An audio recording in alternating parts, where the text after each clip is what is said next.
Hey guys, tonight's episode is all about accountability and victimization. All right. So Newton's law, Newton's third law, for every action, there's an opposite and equal reaction. And so, what we're really kind of starting to recognize to have gratitude, and that's where we can really hold that accountability when traumatic things happen to us. Mm-hmm.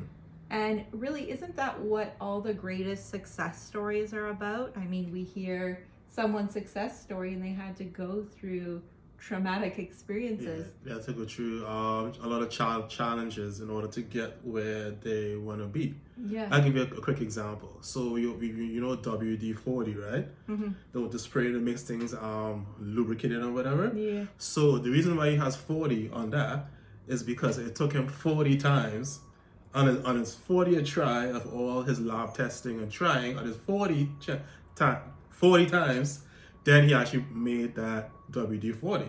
So that's why it's called 40. You know what I mean? That's where you got to be passionate to Well, keep on going. Yeah, because he failed. That was a long time. Yeah. And eventually he made a breakthrough, and now everybody uses WD-40 like duct tape. Yeah. Yeah. So pretty much what I'm saying, you're gonna have trials and tribulations, depending on what situation you go through, or if you're trying to achieve something. Mm-hmm. All right. So it's I think it goes both ways. It's pretty much you gotta choose your hard.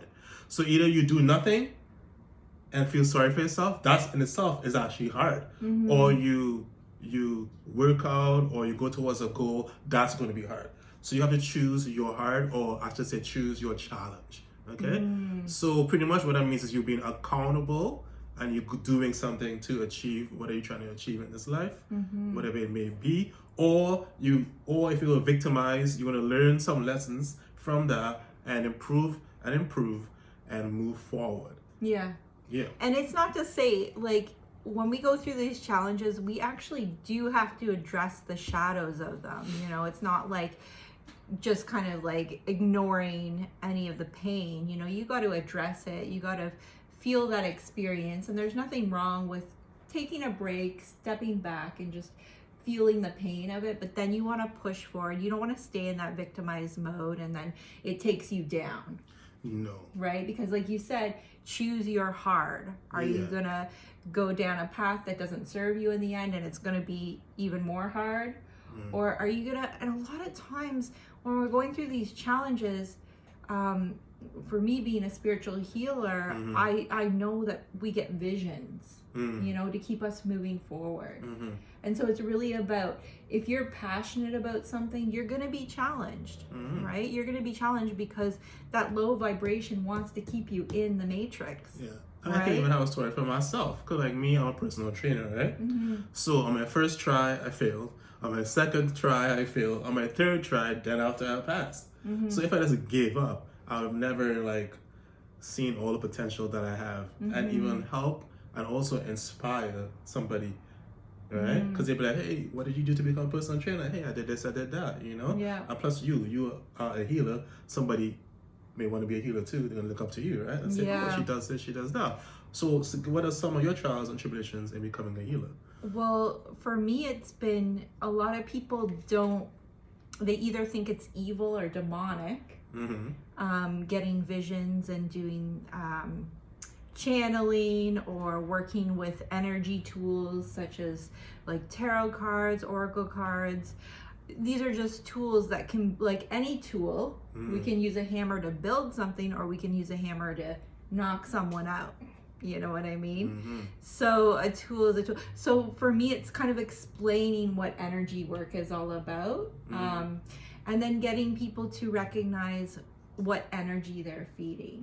Okay. You know, to shift the energy on the planet. So I think that's some of the biggest challenges, and people starting to realize that as a channeler, when I'm getting visions for someone else to help them heal, because a lot of people are like, psychics, that's like, you know, a crock, or it's not real. Yeah. You know what I mean? And really what it comes down to, as a channeler, when you're getting visions for someone that's starting to maybe have those initial awakenings, the things that come through aren't going to be completely detailed, right? So you're going to get little bits and pieces for them, but their awareness might not be there to see it yet. Yes. Because you're seeing futuristic things, right? And their mindset isn't there yet. Their mindset is in that program, that fight, flight mentality. So getting them to be aware of what's to come. So those are your challenges. Those are my challenges. And so I think the more that we face these fears and challenges, because a lot of times people that are facing that adversity. So how did you face them?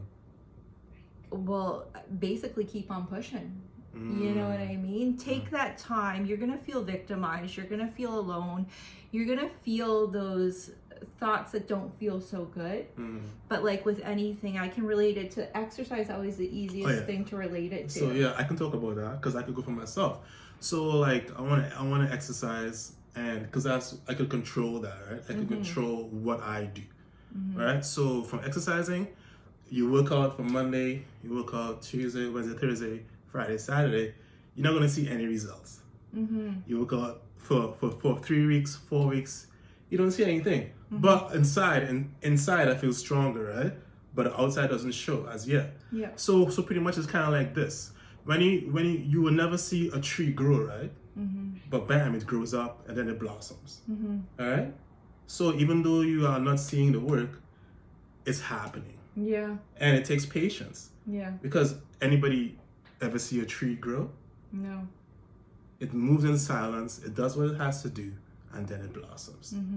I think that's life. Because we want quick, fast results, and that never actually happens. Yeah.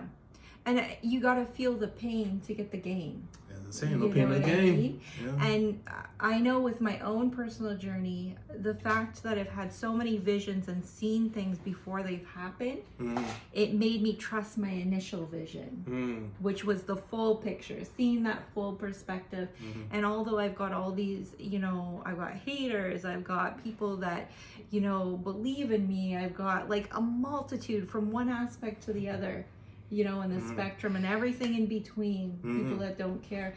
And my vision was to see a healed world. And so because I've had so many little visions along the way that have happened, and visions I've given for other people that have happened, it keeps me pushing, even through the pain. Even through the pain. Even through the pain. You got to have the passion. And then one day, like a tree, you're just going to blossom. Bam. Just like a yellow shirt. You'll be shining bright. Okay? Yeah, so that's where victimization, when you have the gratitude, you're not going to stay in that space for very long. And that's where I've got a little story that I've got. There's this book my daughter found for me. We were thrift shopping. It's called Magic. The Magic. The Magic. And this is shout out to Sarah White. So this is one of the things to practice from that book. So it helps you work with the law of attraction. Oh, I like it. Yeah, so it's all about the magic stone. And so putting intentions into something is almost like a reminder. So even though you might not realize you're putting the energy and intentions into something and it's holding that for you, it's also like a physical reminder. So it's having something physical, whether you go and get a gemstone from a local spiritual shop, or you're out on a hike and you find a stone near the river. Use this magic rock to every night before you to go to bed, because gratitude is the biggest way to receive blessings. Well, yes, I believe gratitude is where you are in life. You should be grateful for everything that you have. Yeah, and every time you're grateful for something, you start to see a higher perspective for even those challenges that were brought to you, because everything you want is beyond that fear. I believe that. Yeah, so that's why all these success stories are people that have broke through all their fears. Yes. So what this is going to do, you're putting intentions every night before bed for the next month. Hold this rock in your hand. Keep it the same stone every time. Keep it beside your bed. Hold it in your hand and think about things throughout your day that you're grateful for. Even find something that's been challenging throughout your day and what it's going to bring to you when you overcome the challenge. Yeah, I believe that you should be grateful. Every single day you wake up, that's a present. because who's to say you are supposed to wake up the next day? So just grateful just to exist, just to be alive. Yeah, so just starting out with those types of things, just being grateful. Once there's life, there's hope. Yeah. You know, you can do things, you know what I mean? And I just want to be like, I just want to say, you know, with life, there must be opposition and it must be some type of challenge. That's the duality of the dimension we're in. And beyond, and I would say once you conquer that, you're going to level up. Right? But I want to say something. You may be trying to achieve something, like say, for example, you want to be a singer, but then it didn't work out. You didn't become a singer. But all that knowledge that you gained, now maybe you can be a singing teacher. Now maybe you can be a scout to go get singers. You see, so everything works in a way you don't understand now, and then you just blossom. Okay, so that's what I believe. I believe like everything is a learning experience, and we have to take all the knowledge and wisdom to the next stage. You know what I mean? And be grateful for all those situations that we were in. You know what I mean? Because it helped us learn and grow. Yeah, so it's all about recognize. Start with small things each night before bed. Do it for the next month. It's going to help reprogram your mind. So you're just going to get on that wavelength to recognizing opportunity all the time. The more opportunity you recognize, the more you work in a high vibe with the law of attraction to attract more of what you truly desire, and it makes your life more enjoyable. Magical.